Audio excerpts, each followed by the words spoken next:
donc voisin de Picard, et je viens vous parler de mission estivale pour les jeunes. Mathilde Moisard, je suis étudiante à Paris.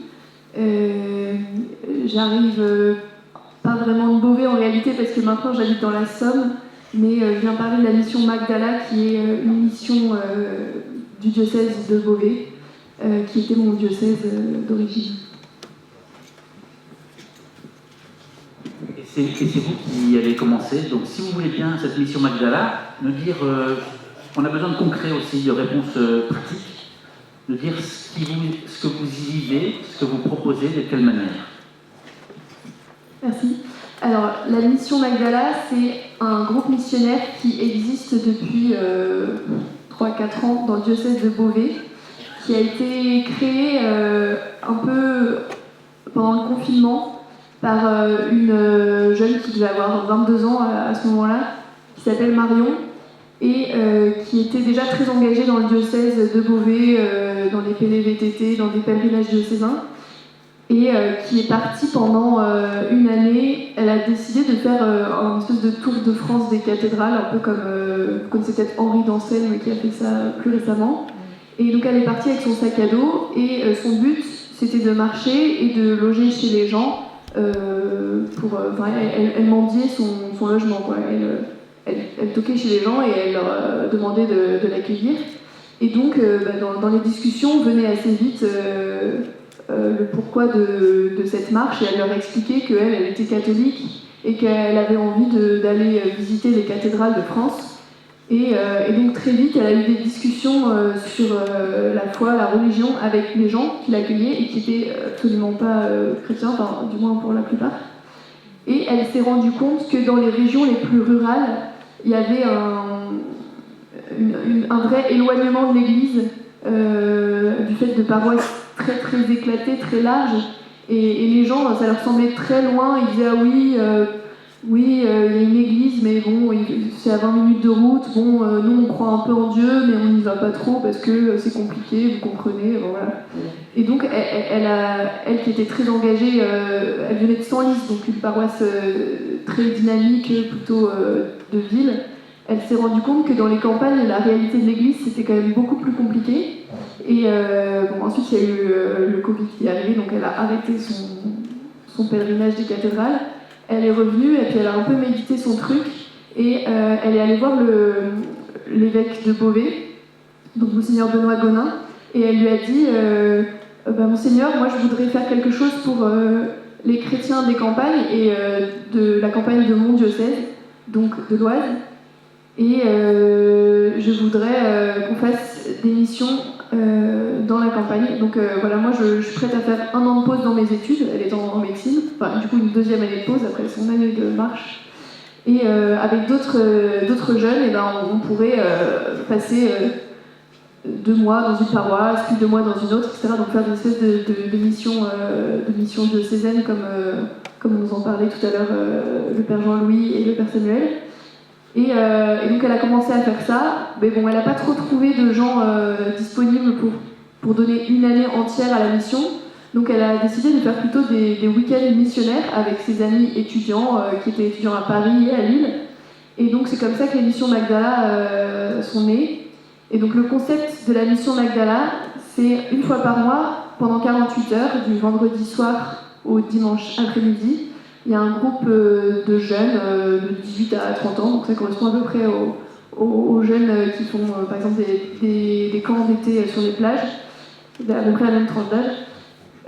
Et donc ces jeunes viennent dans une paroisse pour faire de la mission. Et très concrètement, c'est de la mission surtout en porte-à-porte, pour aller rencontrer les gens chez eux, puisque maintenant il n'y a plus trop de vie de village, du moins dans les petits villages, les gens vivent chez eux, et puis après ils vont au travail, ils prennent la voiture ou ils vont faire les courses. Mais il n'y a pas de cœur de village où les gens se rencontrent. Et donc en fait, le seul moyen de rencontrer les gens, c'est d'aller toquer chez eux. Et donc la mission Magdala est née comme ça, d'aller rencontrer les gens et puis ensuite de les inviter à des événements, donc à la messe, à une veillée de prière, à un spectacle. Et moi je suis arrivée là-dedans alors que ça faisait 1 an ou 2 que ça existait. Pourquoi j'y suis allée ? peut-être pas pour les bonnes raisons au début, j'y suis allée parce que c'était mes amis qui l'avaient créé et que j'ai voulu voir ce que c'était que ce truc dont tout le monde parlait. Et ça m'a fait un peu bizarre au début de faire de la mission, d'aller toquer chez les gens. Mais au bout d'une ou deux missions, j'ai vraiment été chamboulée dans mes rencontres. Et je me suis vraiment, j'ai eu cette même prise de conscience que Marion, que les gens dans les campagnes sont vraiment très loin de l'Église et du coup assez loin de Dieu. Il n'y a personne dans leur vie qui vient leur parler de Dieu, et donc si on vient pas, s'il n'y a pas quelqu'un de temps en temps qui vient sonner à leur porte pour leur dire et vous dans votre vie, est-ce que vous avez une place pour Dieu, qu'est-ce que vous pensez de la foi, ces gens vont passer toute leur existence sans se poser la question. Et j'ai vraiment pris conscience de l'importance de la mission. Et de fil en aiguille, on m'a demandé de devenir une des responsables de la mission. Et maintenant, vraiment, je sens que c'est quelque chose d'hyper important. Une petite question sur vos joies et vos difficultés, justement, à continuer cette mission et à mettre de l'énergie, du dynamisme. Alors, une grande joie, c'est d'arriver dans le dialogue à partir d'une réaction très négative jusqu'à un dialogue constructif. Par exemple, souvent la réaction des gens quand on leur explique qu'on est des missionnaires, qu'on est envoyé par l'évêque d'Amiens, qu'on est l'évêque de Beauvais, qu'on est catholique. Voilà, j'ai déjà envie de faire la mission Magdala dans le diocèse d'Amiens, vous compris. Donc quand on leur dit qu'on vient de la part d'une église catholique, qu'on vient leur parler, la plupart des gens ont une réaction très négative. Ah non, moi ça m'intéresse pas, je veux pas parler de religion, vous pouvez passer votre chemin. Donc bien souvent la discussion peut pas aller plus loin, mais parfois on essaye un petit peu d'insister en disant ah bon, pourquoi vous voulez pas en parler, vous savez, nous on est là pour vous écouter, racontez-nous. Et parfois les gens commencent à parler, et puis au fur et à mesure la discussion se détend un peu, ils comprennent qu'en fait on est des gens très sympathiques et qu'on n'est pas là pour les juger et leur donner une vérité toute faite, on est plus là pour les écouter. La relation change. Donc une grande joie, c'est d'arriver à créer une relation avec cette personne. C'est quelque chose de complètement gratuit, puisque la personne, je ne vais jamais la recroiser. Et là, je lui accorde 10 minutes, une demi-heure, 1 heure de mon temps. Et il y a quelque chose d'assez beau qui se crée. Avant de passer la parole à votre voisin, où existent ces missions aujourd'hui ? Alors la mission Magdala, pour l'instant, elle existe uniquement dans l'Oise. En tout cas, c'est le groupe qui s'appelle Mission Magdala, c'est un groupe de l'Oise qui va de paroisse en paroisse un week-end par mois. Donc au début, on faisait 3 paroisses dans l'année et on revenait tout le temps dans les mêmes parce qu'on est vraiment appelé par la paroisse. On ne va pas s'imposer dans une paroisse. On travaille en lien avec les paroissiens. À présent, maintenant, sur l'année, on fait 9 week-ends et on fait 9 paroisses différentes. Voilà. Merci beaucoup. Si vous avez des questions, vous n'hésitez pas à commencer à les noter. On va passer la parole, on va changer de diocèse et on va aller dans le diocèse de Soissons avec Thomas qui a été ordonné diacre en vue du sacerdoce et qui donc, il n'y a pas encore de date pour l'ordination sacerdotale, mais devrait avoir lieu cette année. Je vous laisse la parole. Donc je vais vous parler de missions paroissiales durant l'été, notamment à la cathédrale de Laon et à la basilique de Saint-Quentin. Alors le projet est né en entrant au séminaire. J'ai passé une semaine d'été à la cathédrale de Laon, et puis j'ai vu toutes ces personnes rentrer dans la cathédrale, et puis des chrétiens aussi qui se désolaient de ne pas voir plus de propositions spirituelles dans leur cathédrale. J'ai rencontré aussi Marion de Boise, aussi quelques temps après, qui me disait qu'elle connaissait des jeunes qui avaient le désir de vivre des temps de mission. Et donc on a lancé 1 ou 2 semaines de mission durant l'été. L'idée, c'est dans des lieux où les gens viennent en fait dans ces lieux un peu emblématiques, un peu phares, que ce soit donc la cathédrale de Laon, la basilique de Saint-Quentin, qui peut être la cathédrale d'Amiens, la collégiale de la ville, ou même un lieu touristique à Saint-Valéry, que sais-je. Et en fait, de pouvoir accueillir les gens qui viennent, ces visiteurs ces pèlerins d'un jour et aider aussi les paroissiens à se réapproprier le lieu. Ces habitants qui sont aussi attachés à leur patrimoine, mais comment leur redonner goût de la dimension spirituelle qui est liée à ce lieu. Voilà, alors donc on était à chaque fois une quinzaine de volontaires, des jeunes étudiants, avec des paroissiens volontaires, donc c'était des équipes de 15 à 80 ans ensemble pour vivre une semaine avec une dimension forte de fraternité. On mangeait ensemble, on priait ensemble, les jeunes étaient logés chez des paroissiens, créaient du lien aussi là avec des paroissiens. Et le fondement de cette semaine, elle était dans la prière. C'est que aller vers, c'est déjà aller vers le Seigneur. Donc on avait les laudes le matin, les vêpres le soir, la messe, l'adoration, un temps de lectio divina le matin. Et c'était une retraite finalement pour ces jeunes. Je pense, quand on a évoqué les camps jeunes tout à l'heure, ça m'a fait penser un peu à ça. Voilà, c'est une retraite pour les jeunes et une retraite aussi pour les paroissiens et la découverte de l'Église véritablement, de ce lieu que l'on visite comme un vrai lieu de prière. Voilà, donc la prière, la fraternité, la formation aussi. On avait des catéchèses le soir avant les vêpres, voilà, pour conduire à approfondir sa foi. Et on l'a toujours associé, c'était juste avant le 15 août, pour aussi avoir une ligne directrice qui nous conduise jusqu'à l'Assomption. Ça a été aussi la source de nos rencontres dans la basilique, dans la cathédrale, ou sur les marchés, de pouvoir faire le lien avec le 15 août, et puis en terminant avec notre évêque pour une veillée de prière ou une grande messe pour le 15 août. Voilà. Et puis, on proposait aussi des visites insolites à la bougie, le soir, pour redécouvrir l'histoire du lieu, que ce soit la cathédrale de Laon ou la figure de Saint-Quentin. Et là, c'est finalement une capacité à accueillir largement et à travers les pierres, de redonner, rouvrir les portes du ciel pour les personnes qui viennent découvrir ou redécouvrir le lieu. Voilà. Alors, vous n'êtes pas guide touristique, mais j'imagine que vous avez entre vous évidemment des temps de formation aussi pour pouvoir parler de ces pierres. Vous n'êtes pas non plus de guide casa qui se déplace un peu partout. Est-ce que toutes les personnes qui font partie de ces groupes sont des locaux? C'est-à-dire que le soir, ils rentrent chez eux, comment ça se passe? Et à quel moment de l'année vous faites ça? Alors là, donc c'est plutôt des missions, pour l'instant c'était plutôt des missions l'été, donc autour du 15 août. On n'est pas tous des spécialistes. Alors, on bénéficie d'une formation de guide au départ. Et puis, par exemple, pour les visites insolites, on construit la trame avec des spécialistes. Et les personnes qui viennent, vous attendent parler des pierres ou vous attendent parler de l'église? Eh ben, peut-être qu'ils rentrent d'abord pour entendre parler des pierres, mais ensuite, on les amène à faire un parcours pour découvrir le maître des lieux.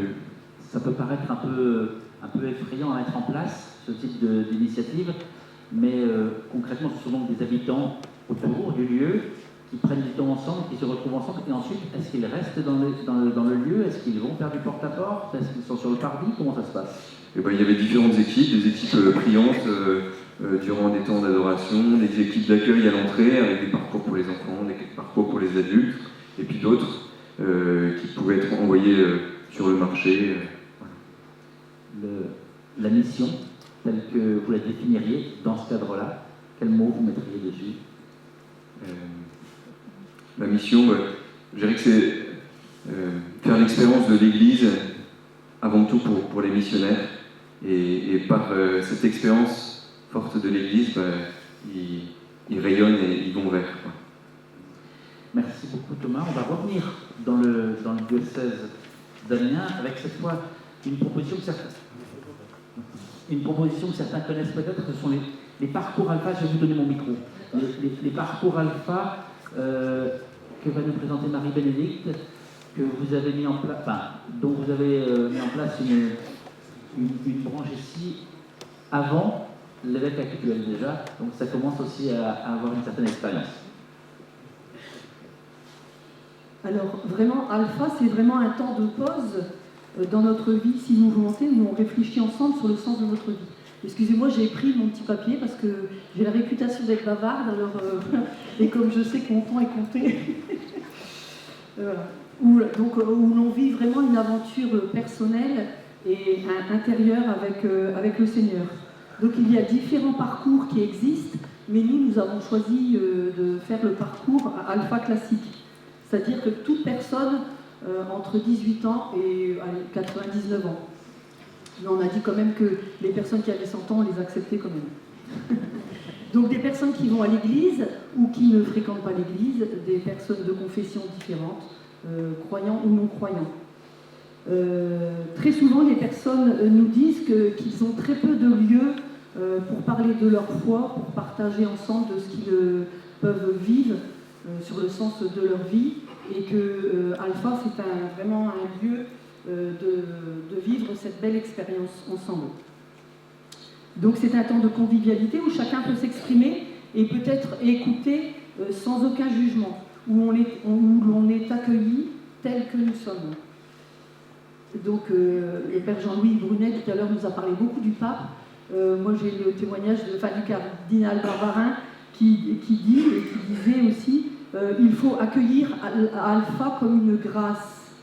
Tout ce qu'Alpha communique et donne en partage renouvelle la vie de l'Église. Et j'en suis aussi moi-même convaincue. Donc concrètement, comment ça se passe ? Alors avant chaque rencontre avec les participants, tous les animateurs, on y tient, c'est vraiment la priorité, l'essentiel d'Alpha, c'est de prendre le temps de prier, parce que c'est pas notre parcours, c'est le parcours de l'Esprit Saint.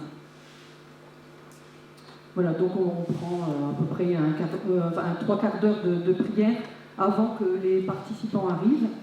Donc nous nous retrouvons autour d'un repas convivial et puis suivi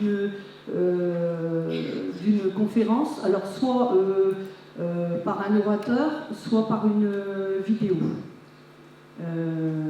Ensuite, donc une vidéo qui dure une demi-heure, donc sur des thèmes bien précis, sur le sens de la vie, qui est Jésus, pourquoi Jésus est-il mort, comment savoir si j'ai la foi, prier pourquoi et comment, lire la Bible pourquoi et comment Dieu nous dit-il, comment résister au mal, un week-end à l'Esprit Saint, en parler aux autres comment, Dieu guérit-il encore aujourd'hui, et l'Église qu'en penser.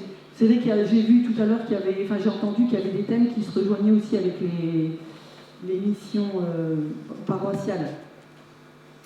Donc c'est vrai qu'il y a 11 soirées. Nous, c'est pas minimum 4 semaines de mission, mais c'est 11 soirées. Alors c'est vrai que quand on propose aux participants, au début, ils nous disent « 11 soirées, c'est beaucoup ». C'est vrai que quand on entend 11 soirées consécutives, plus un week-end, ça paraît beaucoup, mais en fait, quand on est pris dans le parcours, à la fin, les participants nous disent « Mais qu'est-ce qu'on fait après Alpha ?» Voilà. Je vais peut-être parler des fruits d'Alpha. Alors, comment ? Donc les 3 dernières années parce qu'avant nous habitions à Roye, donc on avait mis le parcours Alpha en place à Roye. Et puis quand on est arrivé à Ham, il y a le père Olivier Levent qui nous a dit Marie, il faut le mettre en route à Ham. Donc on a dit on ne va pas arriver avec le gros sabot en disant on sait faire. Voilà, puis après on a eu le confinement, donc on a attendu un petit peu. Et donc ça fait la 3e année qu'on l'a remis à Ham. Et les 3 dernières années qu'on a vécues, on a eu 3 demandes de baptême et une demande de confirmation. Après le parcours, nous vivons aussi un temps de partage d'évangile en Lectio Divina. Et donc on est à peu près environ 16 personnes qui vivent ce partage d'évangile. 5 personnes aussi se sont engagées à l'Institut Saint-Firmin cette année. des personnes reviennent à l'église. C'est aussi un temps où on sent la belle fraternité, quand on vit les Eucharisties ensemble, on est content de se retrouver aussi, soit au début, soit à la fin de la messe. Et puis une personne nous disait, en fait, depuis le temps que j'ai vécu Alpha, quand je rentre dans l'église, je me sens chez moi. Ça, c'est vrai qu'on a été impressionnés par rapport à ça. Le week-end aussi à l'Esprit Saint, c'est vraiment, il y a beaucoup de fruits. C'est vraiment un week-end fondamental pour faire l'expérience de la présence de l'Esprit Saint. Donc lors du week-end, on insiste beaucoup pour que les personnes vivent le week-end. Et puis lors du week-end, on leur propose des temps d'enseignement. Il y a le temps aussi, un temps d'adoration, de sacrement de réconciliation. Et puis la prière des frères et sœurs aussi, donc en binôme. Vous parlez du week-end, parce qu'il y a aussi des week-ends, c'est pas seulement des soirées. Voilà, c'est ça. Donc en plein parcours, au milieu du parcours, on propose un week-end. Voilà. Alors il y a des personnes qui sont réticentes, ils trouvent toujours les bonnes excuses pour ne pas venir au week-end. Nous, on prie aussi pour que les cœurs s'ouvrent. Et puis voilà, donc ceux qui le vivent intensément. Où en sont les chemins de foi des personnes qui participent à Alpha? Est-ce que ce sont pour des personnes en recherche, des catéchumènes, des personnes depuis des décennies dans l'Église catholique? Ça s'adresse à qui? Ça s'adresse à toutes personnes. On a des personnes qui sont engagées dans l'Église, pour autant qu'ils veulent faire le parcours, alors peut-être au début pour nous faire plaisir, ou par curiosité. Et puis en fait, on voit qu'il y a vraiment une osmose entre les personnes il y a une catéchumène aussi, enfin il y a les 3 catéchumènes qui ont vécu le parcours, et on sent que les catéchumènes bousculent les personnes qui sont convaincues, mais quand même, voilà. Vous parlez des catéchumènes qui sont donc, dont le nombre est en hausse, pas seulement dans votre diocèse, mais dans la plupart des diocèses de France. Est-ce que le parcours Alpha peut être une réponse concrète et pratique à la suite du parcours des catéchumènes? Oui, alors nous, ils l'ont fait avant le parcours Alpha, et après le parcours Alpha, ils ont demandé le baptême. Voilà, parce que, comme disait Père... Non, vous Gérard. Excusez-moi. Voilà, je ne sais plus ce que j'ai fait. Non, la question c'était, est-ce que c'est avant ou après le baptême que les catéchumènes ont leur place davantage chez vous? Et vous nous dites, ils l'ont avant et ils l'ont aussi après. Oui, mais oui, justement, donc nous, la dernière catéchumène, elle ne se sentait pas autorisée à rentrer dans l'église, et en fait, même son entrée en catéchuménat, elle pleurait en fait, parce qu'elle se disait, mais les paroissiens, qu'est-ce qu'ils vont dire? Ils vont se dire que je ne suis pas apte à être chrétienne, enfin voilà, à rentrer dans l'église. Mais elle était tout en pleurs, mais je dis quelle humilité. Et voilà, donc il faut qu'ils trouvent aussi leur... Mais elle a découvert en fait que les personnes à la fois qui allaient à l'église tous les dimanches, pour autant, ils avaient leur chemin de foi. Alors à la fois elle disait, c'est pas une critique, hein, mais c'était pas des chemins vivants quoi en fait. Une dernière question sur le nombre, ce sont des groupes de quoi? De 3, 5, 15 personnes? Non, on est à peu près en moyenne à 25 personnes, 22 à 25 personnes. Voilà. Ce qui se passe, c'est que quand on a mis le parcours Alpha à Ham, il y a des personnes, donc la première année, on n'était que des personnes de Ham et des villages aux alentours. Hein. Et puis l'année d'après, Père Jean-Louis Brunel voulait que des personnes de Péronne se forment pour mettre le parcours Alpha aussi à Péronne. Donc ils sont venus à Ham avec nous se former, parce que c'est vrai que c'est bien de vivre le parcours Alpha pour ensuite le mettre en pratique. Et donc cette année, ils l'ont mis en place à Péronne. Et puis cette année, on a eu des personnes de Noyon, donc du diocèse voisin, qui sont venus se former avec nous à Ham. Eh bien, merci beaucoup. Alors, comme dirait, si j'ai bien compris, Monseigneur Le Borgne. Merci Marie-Bé. Voilà. Et donc votre collègue s'appelle Monseigneur Gérard Besson.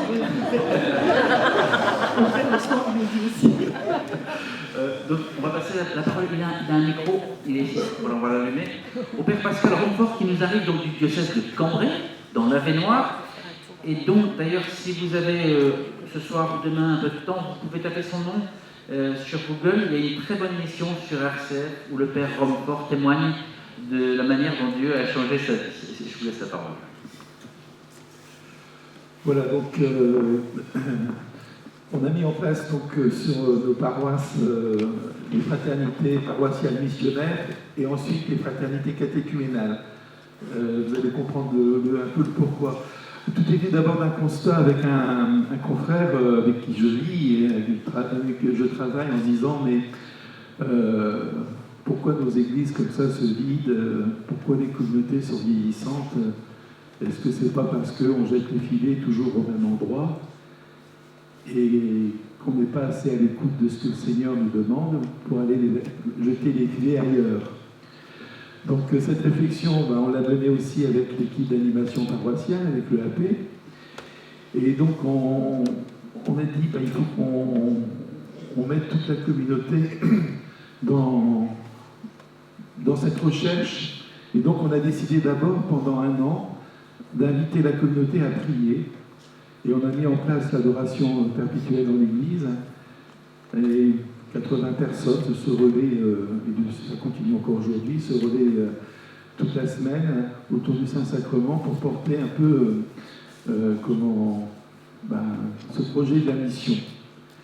De là est née l'idée de se dire, pour en finir, ce qui nous manque dans nos communautés, c'est la fraternité. Les gens qui se retrouvent dans nos messes le dimanche, on s'est aperçu que pour en finir, ils ne se connaissent pas. Et quand il y a un nouveau qui arrive, alors là, le nouveau, il est là, personne ne va vers lui, personne ne s'occupe de lui. Donc ça, c'est la première chose. La deuxième chose, c'est qu'on s'est aperçu aussi que si on veut rendre nos communautés missionnaires, il faut d'abord les aider à savoir qu'est-ce qu'elles doivent annoncer. Parce qu'on s'est aperçu, pour en finir, que nos chrétiens pratiquants ne connaissent pas grand-chose de la foi, à part les excellentes homélies des prêtres et des évêques. Je veux dire, ils ne savent pas grand-chose. Alors on a proposé à l'ensemble de la communauté de vivre le parcours alpha, parce que ça nous paraissait intéressant, les thèmes qui étaient abordés. On a lancé l'invitation à tout le monde. On a préparé la salle pour une 30aine de personnes, ils sont venus une 100aine. Et on a vécu donc 11 semaines, vraiment formidables, où ils ont appris à vivre la fraternité, en partageant le repas, en partageant les vidéos d'Alpha, en partageant sur leur vie. Et ils ont appris à se connaître. Et ça a changé du tout au tout l'ambiance du dimanche. Parce qu'on s'est retrouvés devant une communauté qui était beaucoup plus fraternelle, on prenait plus le souci des uns des autres. Et nous, on a aussi poussé à dire, mais attention, quand il y a des nouveaux qui arrivent, quand il y a des têtes que vous ne connaissez pas, allez à leur rencontre. N'ayez pas peur. Et je crois que le fait qu'ils aient vécu Alpha, du coup, ils ont été rassurés par rapport au message à annoncer, et ça les a rendus beaucoup plus missionnaires. Et donc, au bout d'Alpha, on s'est posé la même question, qu'est-ce qu'on fait? Et là, on s'est dit, allez, on attaque, on fait des fraternités paroissiales missionnaires. Donc, on a proposé à tous ceux qui ont fait Alpha de se retrouver par un groupe de 8 ou 9, se choisissent, 8 ou 9, et de se retrouver tous les 15 jours. Alors, au début, tous les 15 jours, puis pour en finir, ça se passe très bien. Donc, ils se retrouvent tous les 15 jours autour d'un repas fraternel et autour d'une vidéo, soit que nous avons réalisée, soit on prend sur Internet. En ce moment, il y a un choix immense. Voilà, ça, c'est les premières fraternités. Et puis ensuite, l'an dernier, Ça faisait 2-3 ans, on avait un afflux de catéchumènes. On a une trentaine de catéchumènes tous les ans. Et on s'est dit, mais on n'arrive plus à répondre à la demande parce qu'on était encore sur le système d'un accompagnement un peu individuel. Et puis on s'est aperçu que cet accompagnement individuel n'amenait pas à grand-chose parce que souvent, une fois que les catéchumènes étaient baptisés, on ne les revoyait plus. Donc on s'est dit pourquoi ? On s'est dit parce qu'ils ne sont pas intégrés à la communauté, tout simplement.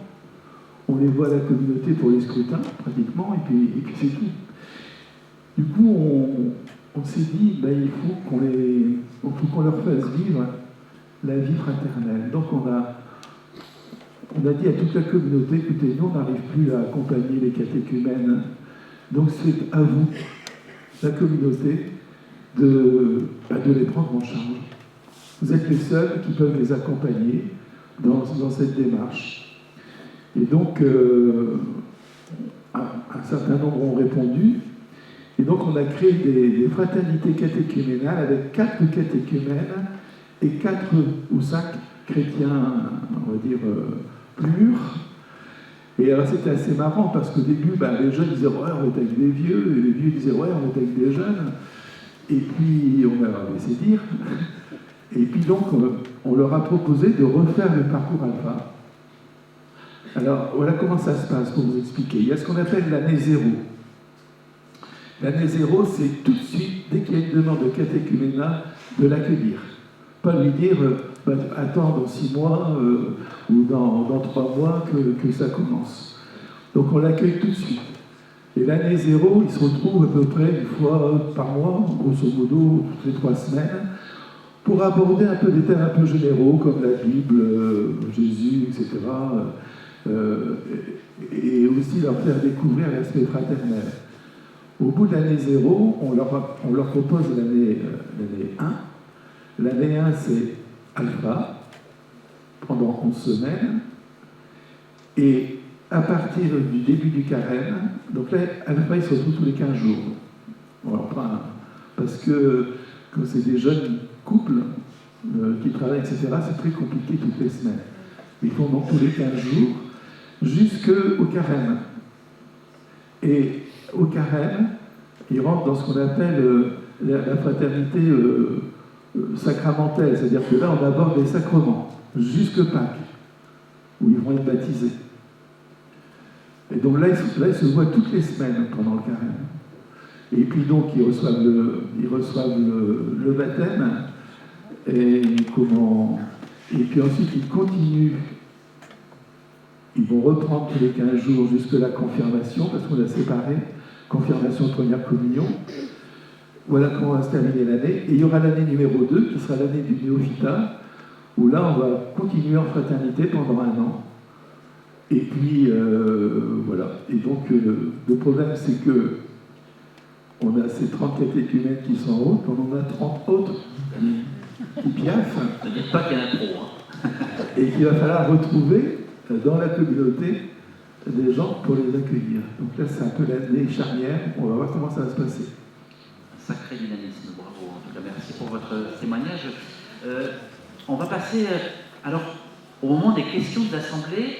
Mais avant de poser ces questions, j'aimerais savoir si peut-être entre vous, puisque par exemple Thomas, je vous ai vu prendre des notes à un moment donné, Mathilde, je ne sais pas si vous avez des questions les uns pour les autres, Marie-Bénédicte, Pascal, si l'une ou l'autre des missions qui ont été présentées vous ont interrogé, vous avez besoin de précision, n'hésitez surtout pas. Oui, Thomas. Non, ça m'a interpellé la question de l'accueil dans nos communautés, notamment l'accueil dominical. Et je vois que c'est un vrai enjeu. Comment accompagner nos communautés pour vivre cette dimension d'accueil et finalement en travaillant la fraternité au sein de la communauté, ça l'aide à elle-même à aller vers. On a eu 2 réflexions à ce sujet-là qui m'ont beaucoup marqué. Une qui disait moi je viens chercher l'Eucharistie ici, mais la fraternité je vais la chercher dans les évangéliques. Donc ça nous a On fait une bonne claque. Hein. Je me suis dit, tiens, c'est intéressant cette question.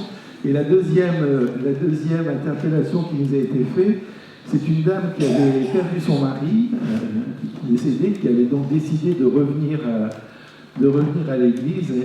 Et elle dit, ça fait 6 mois que je reviens à l'église, il n'y a personne qui est venu me dire bonjour. On s'est dit, il y a quand même quelque chose qui ne va pas là. Et la troisième, c'est, vous savez, il y a parfois des gens qui ont pratiqué toute leur vie, puis un jour on ne les voit plus, parce qu'ils tombent malades. Ben, on ne sait pas. Personne ne s'en préoccupe. Ben, ça, c'est pas une communauté, quoi. Et moi, j'avais une petite question aussi pour Mathilde. Comment est-ce que vous aidez à lancer les jeunes à oser? Comment est-ce que... Parce que oser à la rencontre, oser accueillir, oser frapper à la porte, comment vous les aidez? Comment vous les accompagnez? Très simplement, au début, le recrutement des missionnaires, il se fait par bande de copains, d'aumôneries, etc. Donc, il y a un petit attrait pour le week-end qui passe par le fait qu'on est amis à l'origine.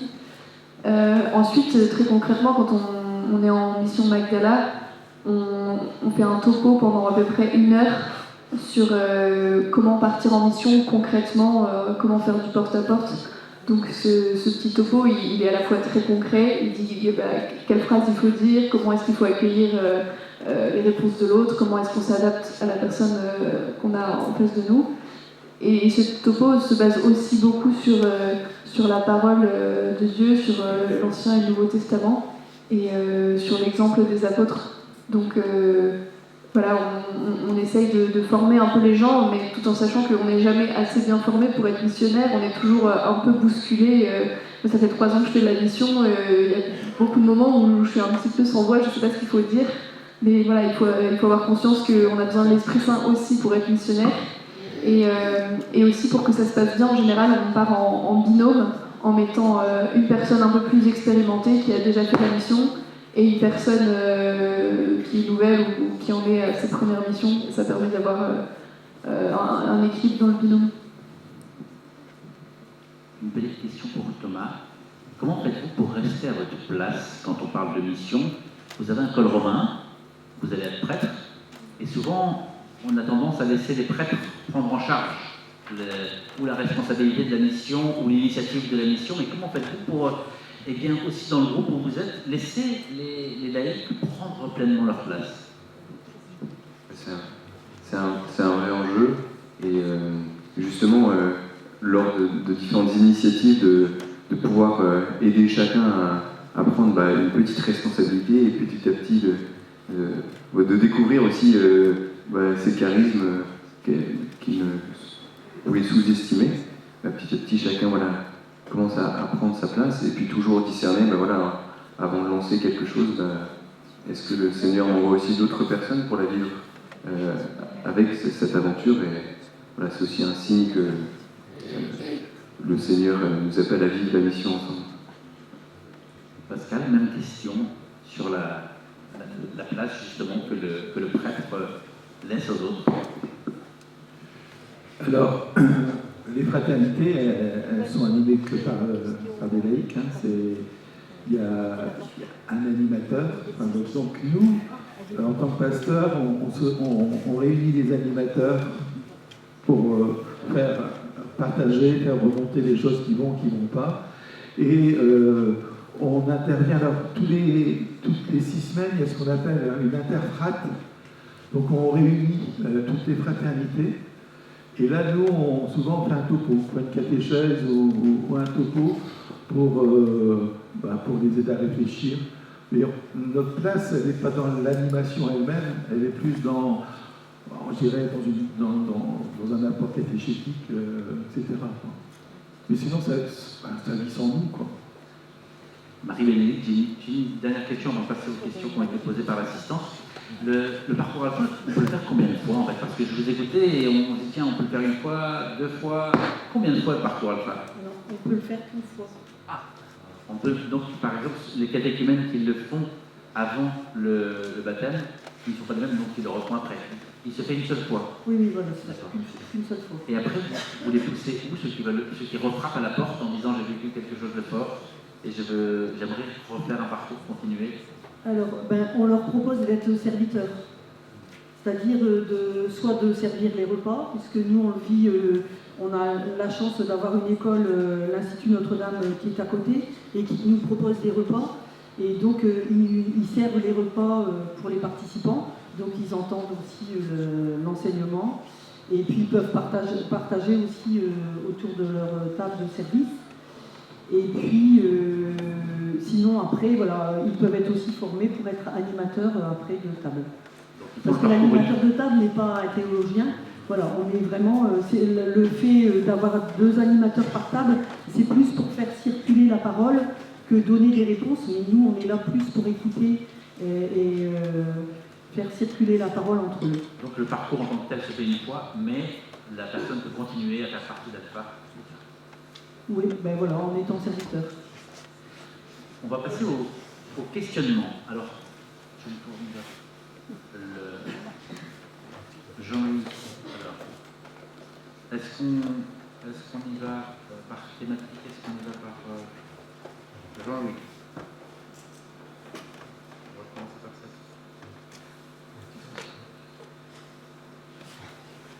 Mathilde, c'est quoi la différence Magdala avec les témoins de Jéhovah?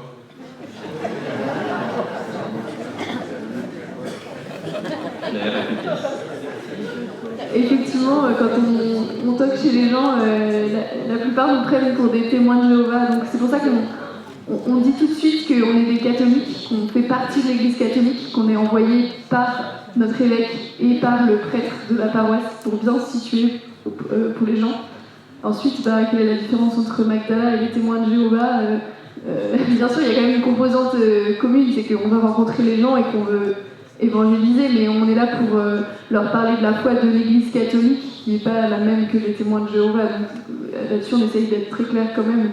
On ne fait pas planer le doute, on ne dit pas bonjour, on vient vous rencontrer pour vous parler de Jésus. On leur dit, voilà, nous on est les catholiques. Donc ça dit tout de suite qui on n'est pas les témoins de Jéhovah. Mais comment vous faites pour ne pas être trop intrusif dans votre porte-à-porte?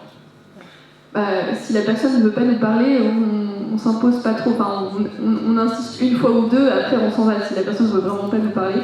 Et puis, je pense que, j'ai pas souvent rencontré les témoins de Jéhovah, donc je sais pas trop, mais je pense qu'à leur différence, on écoute beaucoup les gens s'ils veulent nous parler, et s'ils veulent nous parler et qu'ils nous laissent pas parler nous-mêmes, on les écoute, et puis parfois on repart d'une maison.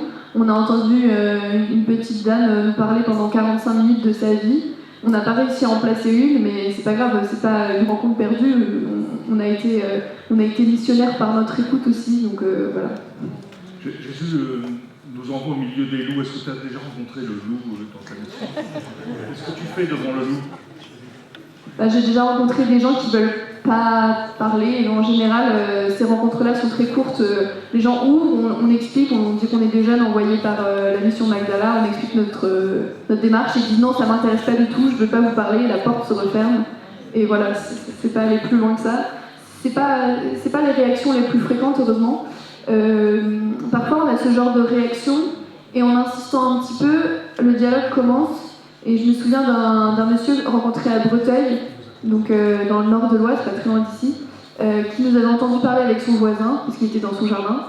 Et donc, quand on a sonné chez lui, il a dit « Non, j'ai bien entendu qui vous êtes, je ne veux pas vous parler, merci, moi, la religion, j'aime pas ça, au revoir. » Et moi, j'insiste pas trop, je dis « Bon, très bien, au revoir, monsieur. » Et mon binôme, qui était un garçon un petit peu plus courageux, sans doute, a dit « Ah bon, mais pourquoi, monsieur, pourquoi vous voulez pas nous en parler si vous avez des blessures, racontez-les-nous, on va vous écouter. » Et le monsieur commence à nous déballer son sac, il nous a parlé de son enfance, etc. Voilà, on l'a beaucoup écouté, et on l'a pas critiqué.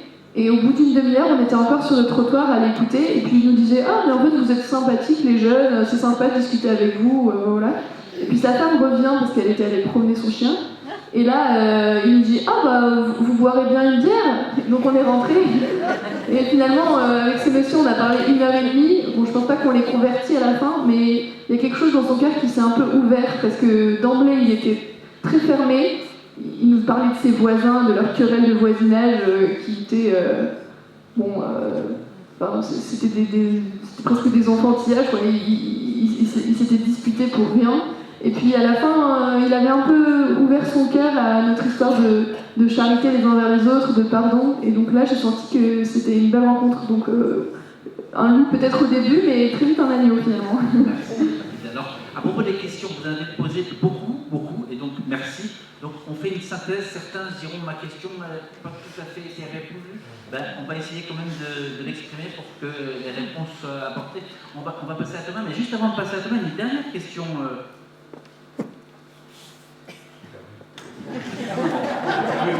Oui. Qui accompagne donc Magdala? Qui l'accompagne? On est accompagné par un prêtre de l'Oise. Donc actuellement, c'est le père Emmanuel Gosset, qui est un prêtre de Noyon et qui nous permet. Au début, c'était lui pas mal qui nous enseignait. Maintenant, on est capable de s'enseigner les uns les autres parce qu'il commence à y avoir des gens un peu expérimentés dans la mission. Et puis, grâce à lui, on a facilement le lien avec les paroisses puisque lui, il peut contacter les autres curés des paroisses. Et on a la messe, on a des temps d'adoration, donc ça permet de vivre ça grâce à notre accompagnateur. Merci. On va passer à Thomas, au jeu des questions-réponses. Thomas qui est aussi présent dans pas mal de questions. Alors, est-ce que Thomas viendrait aussi à la cathédrale d'Amiens pour lancer cette aventure? Et puis, est-ce que comment tu proposes la prière pour les gens ou la prière avec les gens? Ça dépend à quel moment.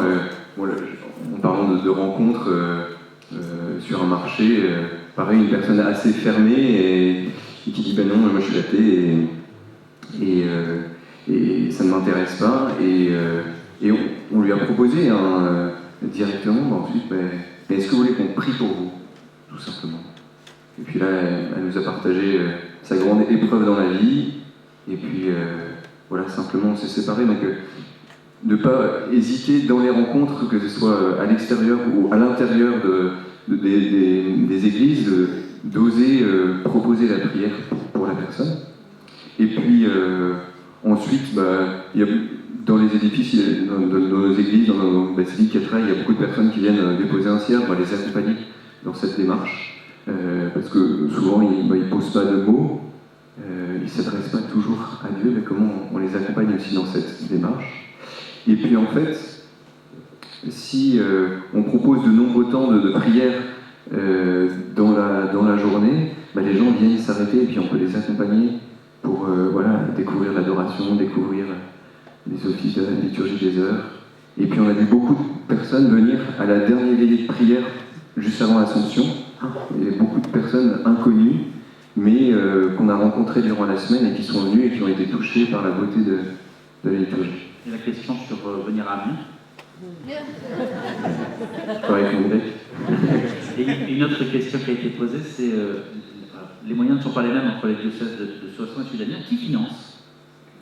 Qui finance? En fait, ça coûte pas très cher parce que, pour l'instant, le système, c'est qu'on met un panier à la fin des visites insolites. On a eu, 500 personnes qui sont venues à la visite, et ça paye en grande partie des moyens pour la mission, donc ça coûte pas cher. On va passer à votre voisin, Pascal. Une question pour vous, notamment sur la manière de les garder. Comment est-ce que vous fidélisez les néophytes? Qu'est-ce qui fidélise le plus les néophytes et ceux qui poussent la porte? Je crois d'abord l'accueil. Je pense que la des héros, elle est importante. Parce que souvent, on avait le réflexe avant de dire, le catéchuménat, ça commence au mois de septembre, donc c'était quelqu'un qui vient au mois de mai, on dit, reprenez contact avec nous au mois de septembre, et pendant ce temps-là, On dit le fait de répondre tout de suite à leurs demandes, de tout de suite leur faire vivre l'aspect fraternel des rencontres, ça les fidélise dès le départ, quoi. Parce qu'ils aiment bien se retrouver. Je veux dire, l'exemple qu'on a, c'est qu'au début, on propose ça une fois par mois, mais eux, ils aimeraient bien que ce soit tous les 15 jours, quoi. Je veux dire, donc ça prouve que c'est pour eux un lieu de parole, un lieu où ils peuvent aussi, parce que c'est souvent viennent, en bonne partie, c'est des gens que la vie n'a pas épargnés. Hein. Et donc, ils trouvent là aussi un vrai lieu d'écoute et un vrai lieu de partage. Question pour Marie-Bénédicte. Alors, qui contacter pour le parcours alpha et qui décide de l'instauration d'un parcours alpha? Alors, qui contacter si vous voulez mettre un parcours alpha en place? Nous avons notre responsable Florence Gauthier qui est responsable dans le diocèse nouvellement. Et voilà. Et sinon, voilà, vous pouvez nous contacter aussi personnellement pour qu'on puisse vous donner aussi des tuyaux. Et puis après, qui décide? Oui. Alors, ce qui est bien, c'est si vous faites partie d'une paroisse, c'est de le vivre en binôme, en accord avec votre prêtre. Pour autant, c'est pas forcément la place du prêtre dans le parcours alpha, n'est-ce pas? Voilà. Non, mais voilà, qu'on sente vraiment qu'il y ait une cohésion entre le prêtre et puis la paroisse, les responsables d'alpha, pour qu'il y ait vraiment une cohésion, que ça se vive vraiment en fraternité. Le prêtre, il est invité à la première soirée de présentation, et puis à la fin, quand on fait le bilan avec les personnes pour récupérer un petit peu les fruits du parcours. Et puis, comment vous envisagez, est-ce que vous envisagez de proposer un parcours par visio? Oui, il y en a. Oui, on fait des parcours par visio, mais voilà, nous on le vit pas, mais voilà. Ce qu'on vit par visio, c'est les formations maintenant. Avant, on était en présentiel, on avait été, avant de mettre le parcours en place, on est parti en formation à Paris, et puis d'autres personnes à Lille, et puis continuellement, on fait des formations en visio. Vu le temps que ça demande à organiser, est-ce qu'il faut forcément être retraité pour organiser ce type de parcours et combien de personnes il faut? Ah ben, c'est pas parce que j'ai des cheveux blancs que je suis retraitée, je travaille encore. Non. Non, ça fait une dizaine d'années qu'on l'a mis en place et non, il suffit d'avoir une bonne équipe, d'avoir l'audace, d'avoir l'envie de mettre le parcours d'alpha et puis de compter surtout sur l'Esprit Saint parce que voilà, c'est lui qui est à l'œuvre et puis non, mais d'avoir l'audace et puis de former une petite équipe et puis après, allez, on se dit, voilà, on se lance. Question un peu plus peut-être généraliste. Alors, ça s'adresse un petit peu à tout le monde. Comment faites-vous pour mobiliser les gens? Voilà, c'est quand même le gros de la question. Quand on cherche des personnes, on a besoin d'autres personnes que des retraités, n'est-ce pas? Et donc voilà, comment on fait pour motiver les gens à trouver du temps pour s'engager? Moi, je crois qu'il faut mettre nos communautés en face de leurs responsabilités et de leur dire que plutôt que de se lamenter et de se dire qui peut annoncer la bonne nouvelle de Jésus-Christ si ce n'est nos chrétiens actuellement qui se rassemblent le dimanche. Et leur dire, si vous ne le faites pas, personne ne va le faire. Donc n'est pas vous plaindre que nos églises se vident et que les premiers missionnaires, c'est vous.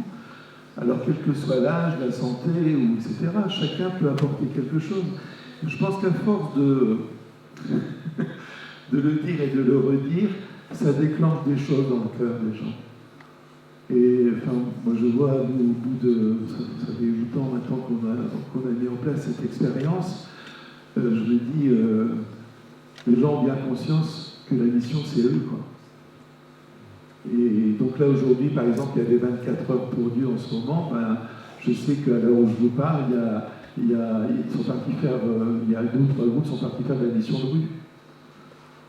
Mais c'est eux-mêmes. Enfin, je veux dire, et donc je pense qu'il faut sensibiliser, il faut aussi que nos communautés chrétiennes elles prennent conscience que c'est leur boulot, quoi, d'annoncer Jésus-Christ. Ça fait partie de leur vocation baptismale. Alors, quelle est la place d'une pastorale vocationnelle dans ces propositions? Quelle audace pour faire entendre l'appel à la vie consacrée et au sacerdoce.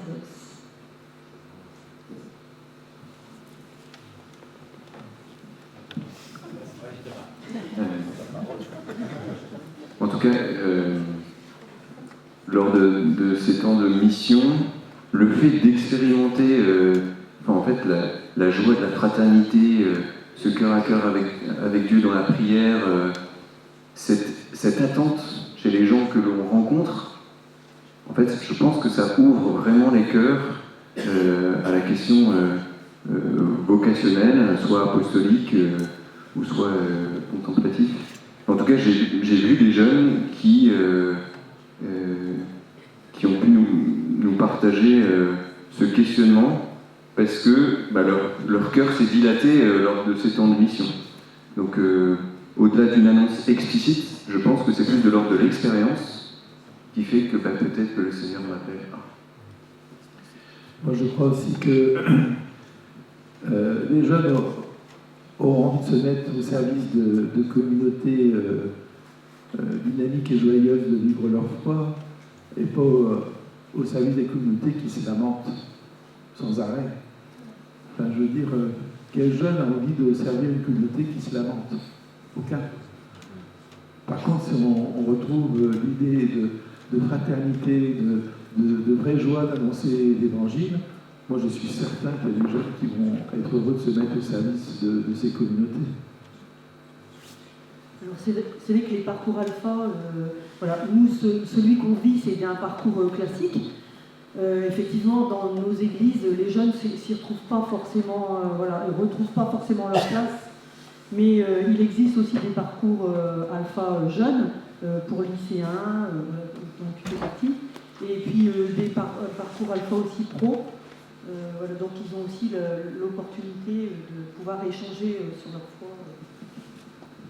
Du côté de la mission Magdala, je pense que l'expérience de la mission dans les campagnes, ça nous a fait prendre conscience à beaucoup de jeunes que les gens, pas seulement les gens qui sont engagés en église, mais tout le monde avait besoin de missionnaires, mais aussi de prêtres. Parce que la base de la mission Magdala, enfin, le point de départ, c'est que les paroisses étaient trop éclatées, parce qu'il n'y a pas assez de prêtres dans les paroisses. Donc je pense qu'il y a eu une grande prise de conscience de la part de beaucoup de jeunes qui viennent à la mission, que l'église est un peu en souffrance de manque de prêtres. Parce que nous, on arrive souvent de villes étudiantes hyper dynamiques, on est intégré dans des mouvements d'aumônerie, on vient à la campagne, et là, en fait, on comprend que les gens doivent faire une demi-heure de route pour aller à leur messe paroissiale.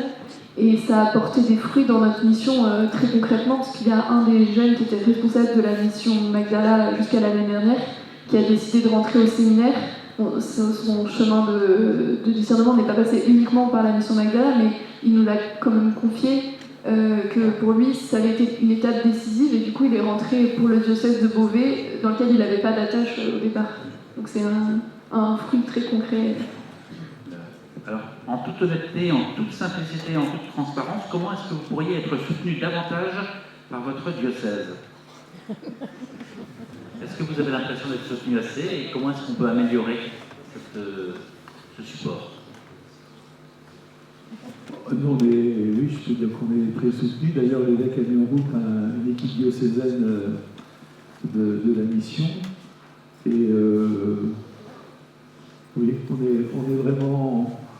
On est un peu expérimental, hein, mais on est soutenu. Et vous, c'est le diocèse de Cambrai. Voilà, diocèse de Cambrai.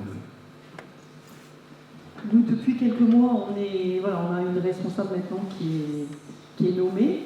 Donc sinon, on était rattaché avec le diocèse de Beauvais. En fait, on se rassemblait à Senlis. Et on est content maintenant. Voilà, on s'est rassemblés, c'était quand, Florence? En novembre. Voilà, avec tous les participants sur le diocèse.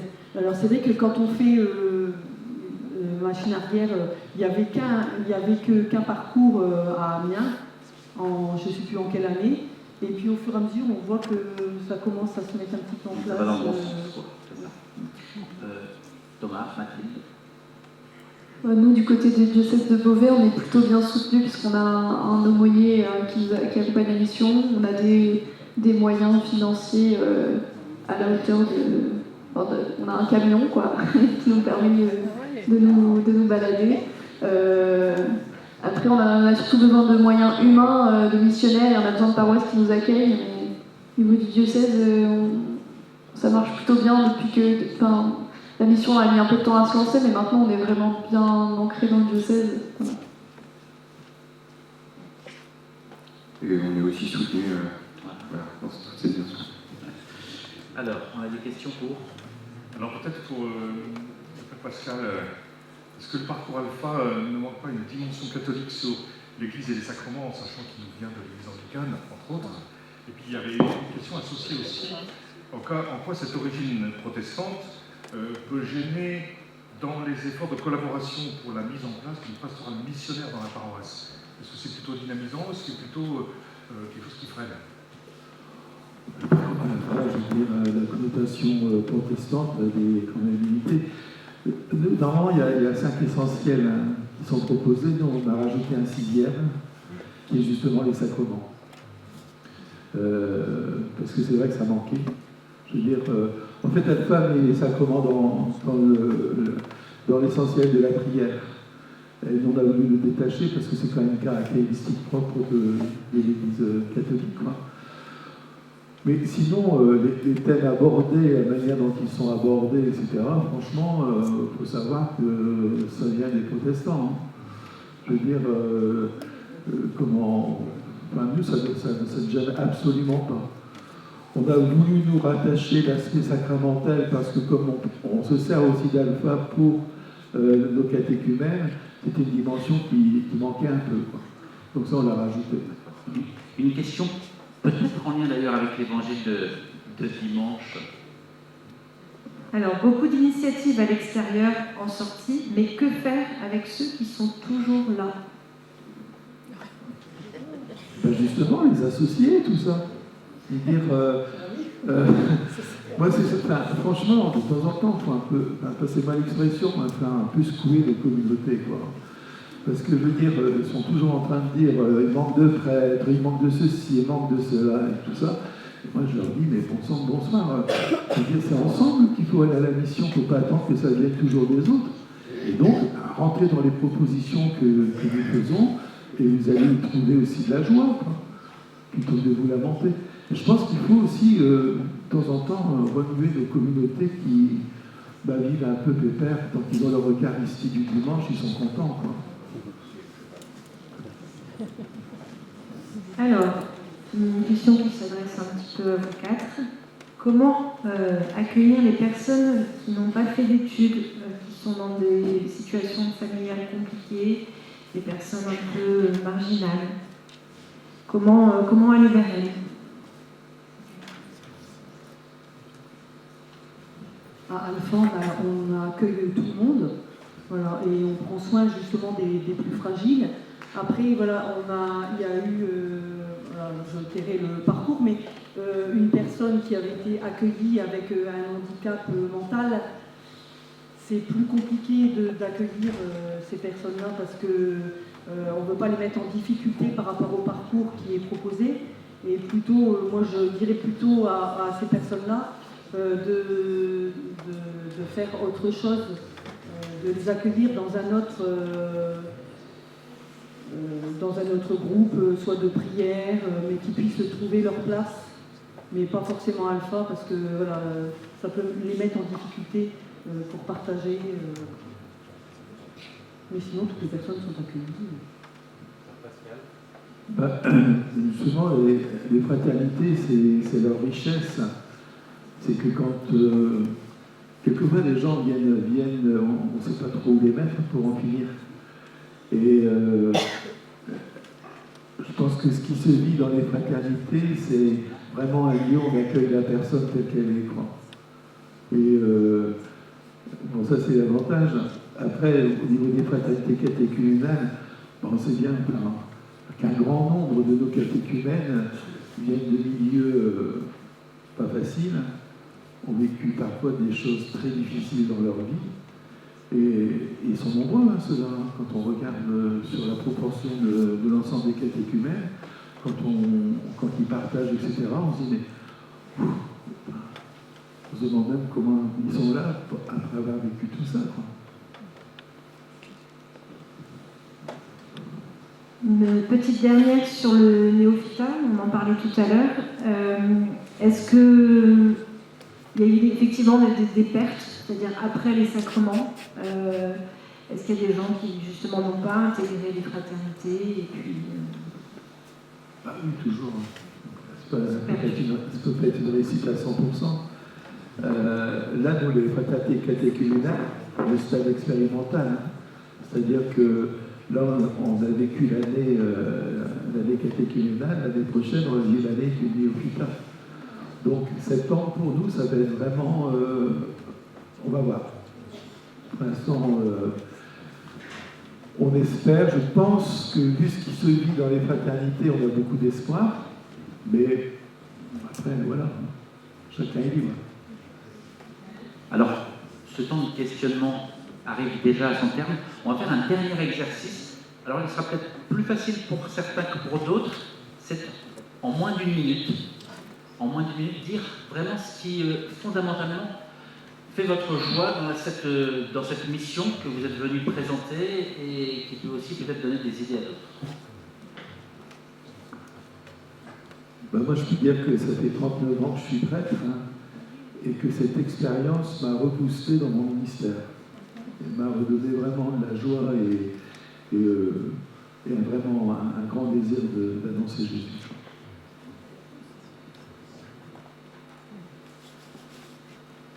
Moi, je dirais le premier mot qui me vient, c'est la fraternité. De vivre la fraternité avec d'autres personnes. Et puis de voir aussi ces chemins de foi qui se découvrent.